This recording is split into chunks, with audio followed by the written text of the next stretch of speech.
کے اوقات کو پاس کرنا نہیں ہے، بلکہ اس مہینے کے ایک ایک لمحے کی قدر کرنی اور ایک ایک لمحے سے بھرپور طریقے سے فائدہ اٹھانا، یہ ہے اصل سعادت کی بات، اور یہ ہے عقل مندی کی بات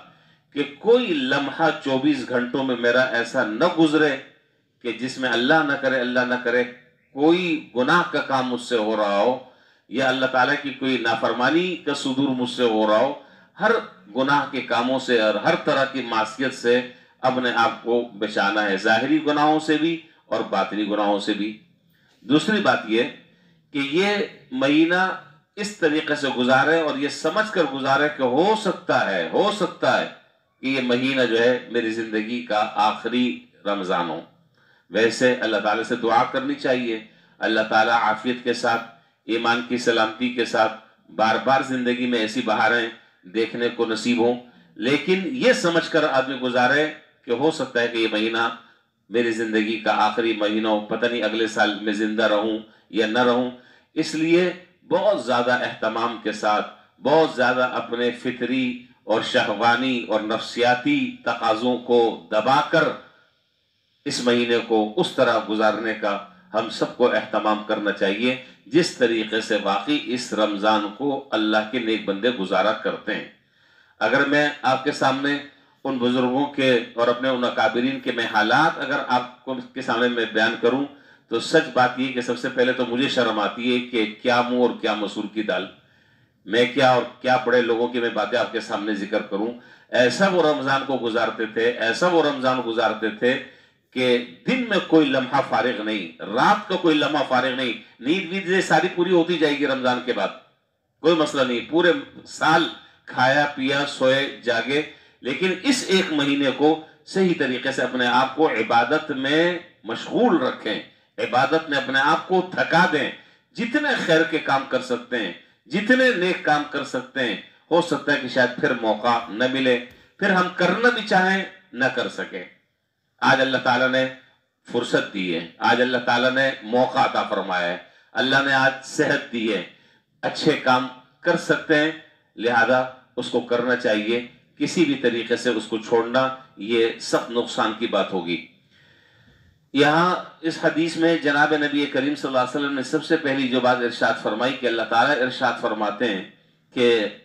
ابن آدم کا ہر عمل اس کے لیے ہے سوائے روزے کے، وہ میرے لیے ہے۔ ابھی ہم نے فجر کی نماز پڑھی ہے، یہ کس کے لیے؟ بتا دیں،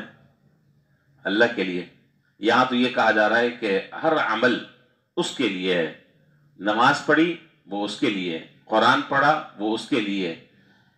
اللہ تعالیٰ کے راستے میں خرچ کیا وہ اس کے لیے، کوئی نیکی کی اس کے لیے، روزہ میرے لیے، حالانکہ نماز بھی اللہ ہی کے لیے پڑھی ہے،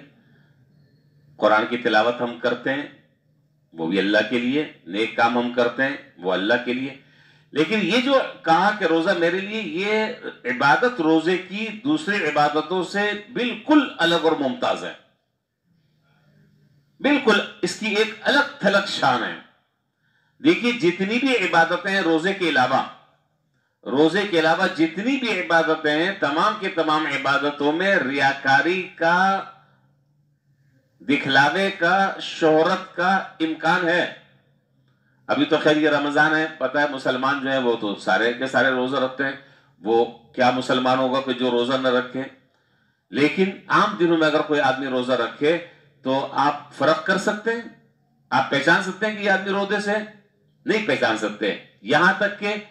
ہاں اگر وہ یہ کہہ دے کہ جی میں روزے سے ہوں، یہ ایک الگ بات ہے، لیکن ظاہری طور پر آپ نہیں پہچان سکتے اور فرق نہیں کر سکتے کہ یہ آدمی روزے سے اور یہ غیر روزے دار ہے۔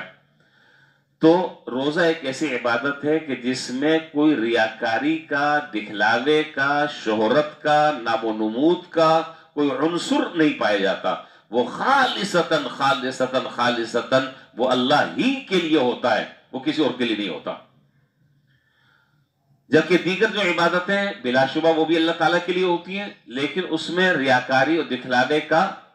امکان موجود ہے۔ آدمی نماز پڑھ رہا ہے، اللہ کے لیے پڑھ رہا ہے، لیکن کسی وقت بھی دل میں یہ خیال پیدا ہو سکتا ہے کہ سامنے والا کہے کہ دیکھو میں تو بڑی اچھی نماز پڑھ رہا ہوں، میں بڑا اچھا قرآن پڑھ رہا ہوں، میں بڑا اچھا بیان کر رہا ہوں،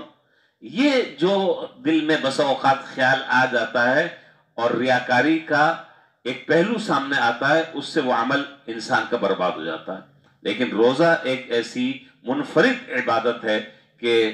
اگر آپ زبان سے اگر کسی کے سامنے اظہار نہیں کرتے تو کوئی دنیا میں ایسا آلہ آج تک ایجاد نہیں ہوا کہ جس کو دیکھ کر آپ سمجھ لیں کہ بھئی یہ آدمی جو ہے وہ روزے سے ہے یا روزے سے نہیں ہے۔ تو یہ معنی ہے کہ روزہ جو ہے وہ میرے لیے ہے اور میں ہی اس کا اجر اور بدلہ دوں گا۔ ظاہر ہے کہ جو عمل جتنا خالص اللہ تعالیٰ کے لیے ہو، پھر اللہ تعالیٰ اس کو اپنی شان کے مطابق اس کا بدلہ عطا فرماتے ہیں۔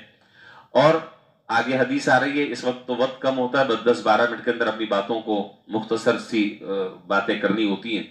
انشاءاللہ پورا مہینہ اللہ نے چاہا ہم اور آپ ساتھ ہوں گے اور بات انشاءاللہ آتی رہے گی، گاہے بگاہے میں آپ کی خدمت میں عرض کرتا رہوں گا۔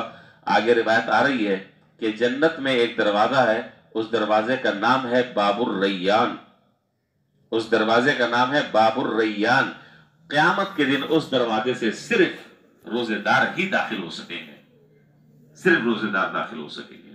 تو بھائی اللہ تعالیٰ نے یہ مہینہ عطا فرما دیا، لہذا اہتمام کرنا چاہیے اس بات کا کہ ہر اس کام سے ہمیں بچنا چاہیے کہ جو ہمارے روزے کو خراب کر دے، یہ جو ہمارے روزے کو مکروہ کر دے، اور روزے کی جو انوارات ہیں، اس کی جو برکات ہیں، اس کا جو اجر ہے، اس کا جو ثواب ہے، اس کی جو اتنی بڑی عظیم فضیلتیں ہیں کہ خدا نخواستہ ایسا نہ ہو کہ کوئی عمل ہم ایسا کر بیٹھیں کہ جس سے ہمارا وہ سارا کا سارا ثواب ضائع ہو جائے۔ اللہ تعالی ہمیں اس پر شکر بھی ادا کرنے کی توفیق عطا فرمائے اور رمضان کے ایک ایک لمحے کی اللہ تعالی ہمیں قدر کرنے کی توفیق عطا فرمائے اور اس سے بھرپور طریقے سے اللہ تعالی ہمیں فائدہ اٹھانے کی توفیق نصیب فرمائے۔ باقی باتیں بھی انشاءاللہ کل کریں گے۔ وآخر دعوانا